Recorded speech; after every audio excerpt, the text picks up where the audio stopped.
मिस्र का रहने वाला शिया था, रोजाना अपने घर में गरीब की मजलिस करवाता था, हर साल हुसैन का अशरा करवाता था। एक साल ऐसा आया, मकरूज हो गया, कारोबार तबाह हो गया, इतना मकरूज हुआ कि घर के बर्तन भी बिक गए।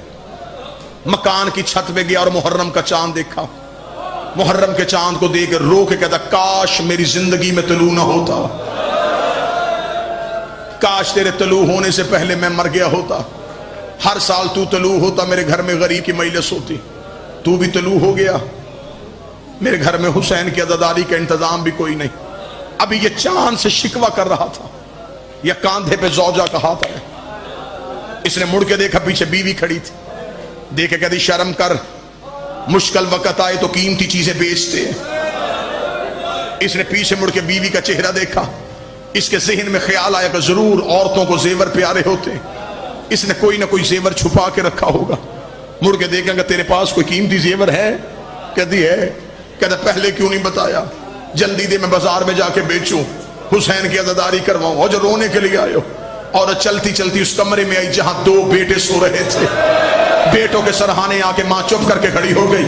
शौहर दे के कहने लगा, मैं तेरा मतलब समझा नहीं।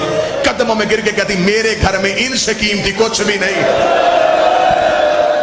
जो रोने की नीयत करके आए, मेरे घर में इनसे कीमती कुछ भी। शौहर ने बीवी का चेहरा देखा, क्या मतलब तेरा? रो के कहती, अब बर्दा फरोशों के बाजार जा, जहां गुलाम बेचे जाते, बेटे गुलाम बना के बेचते। शौहर के चेहरे की रंगत तब्दील हुई। बीवी से देख लगा, कभी किसी ने बेटे भी बेचे हैं? कदमों में गिर के कहती, सच बता, तूने मांगे किससे थे? रो के कहने लगा, मदीने वाले हुसैन से। तड़प के कहने लगी, अकबर से ज्यादा जवान है, असगर से ज्यादा मासूम है, औनो मोहम्मद से ज्यादा प्यारे। जल्दी जा, बेच, जो कीमत मिले, गरीब की मजलिस करवाएं। ये थे मोमन, इन्हें कहते थे शिया। बाप ने बच्चों के हाथ पकड़े, गुलामों वाले बाजार में आ गया। सुबह से लेकर शाम तक आवाजें देता रहा, गुलाम ले लो, गुलाम ले लो, गुलाम ले लो, काम ज्यादा करवा लेना, उजरत थोड़ी दे देना। आवाजें देता रहा, कोई ग्राहक ना आया। शाम को थका हुआ बाप जमीन पे बैठा, बेटों के सर सीने पे रखे, मुंह बकिए की तरफ करके था, बीबी अब मेरा मुकद्दर, मैं तो बेटे भी लेके आ गया था। शहजादी, मुझे लगता तुझे मेरी अज़ादारी कबूल नहीं। अभी ये बातें ही कर रहा था, या बाजार में घोड़े के चलने की आवाज आई, घोड़े के कदमों की आवाज सुनी। इसने सर उठाया, बिल्कुल सर पे घोड़ा सवार खड़ा। घोड़ा सवार की आवाज आई, गुलाम बेचेगा? अब जब पता चल गया ना ग्राहक आ गया है, अब मुंह से लफ्ज ना अदा हुआ, सिर्फ सर हिलाया, बेचूंगा। घोड़ा सवार की आवाज, कीमत। बदन में कपकपी आई। रो के कहता, कोई कायनात भी देता, मैं बाल भी तोड़ के ना देता। मैंने मन्नतों से मांगे, मेरे नौकर नहीं मेरे बेटे हैं। इतनी कीमत दे दे कि 10 दिन मेरे घर में गरीब की मजलिस हो सके। इतना कहना था, या घोड़े सवार की आवाज आई, बेटे मेरे साथ घोड़े पे बिठा। वो मेरे सामने घोड़े के सामने कोच पे दिनार पड़ेंगे, दिनार उठा। इतना कहना था, या बाप चंद कदम पीछे हटा, हट के कहने लगा, इतनी भी अमीरी किया, मैं बेटे बेच रहा हूं, कोई कर्जा तो नहीं ले रहा, तू मुझे कीमत भी उठा के नहीं दे सकता।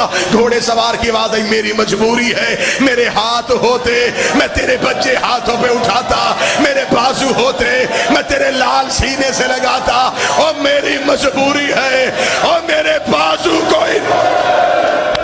आज रोको, आवाज थोड़ी तेज। मालिक हुसैन ये मातम कबूल करे, रसूल की बेटी सीखों को कबूल करे। मेरी मजबूरी है, मेरे बाजू नहीं है।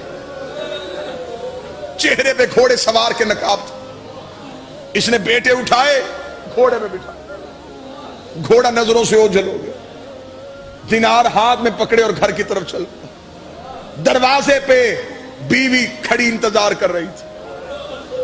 शौहर को खाली हाथ आते देखा, दरवाजे पे गिर गई। शौहर करीब आया, रोक कहती, बिक गए?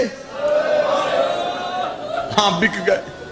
हाथ जोड़ के मोमना खड़ी हुई, रोका दी, फिर तुझे हुसैन का वास्ता, اب بچوں کو یاد نہ کرنا، اب ہم نے رونا ہے زہرا کے بچوں کو، اب بیٹوں کو نہ رونا، ہم نے رونا ہے عالیہ کے بیٹوں کو۔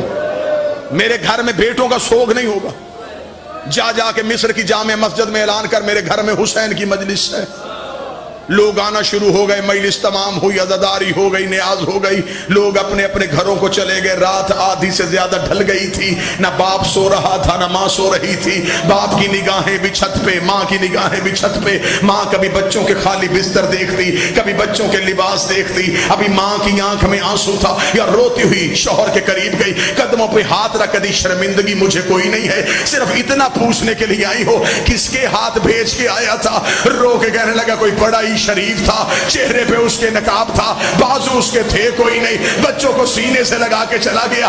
ابھی ماں یہی باتیں کر رہی تھی یا دروازے میں دستک ہوئی، مومنہ روتی ہوئی باہر گئی۔ جو بندہ مجلس میں رونے کے لیے آیا ہے، اس نے دروازہ کھولا کہ کالی بھلکے والی بی بی دونوں بچوں کے ہاتھ پکڑ کے کھڑی تھی۔ مومنہ قدموں میں گر گئی، رو کر بی بی ان سے کوئی غلطی ہو گئی، میں معافی مانگتی ہوں، انہیں نوکری کا طریقہ نہیں آتا۔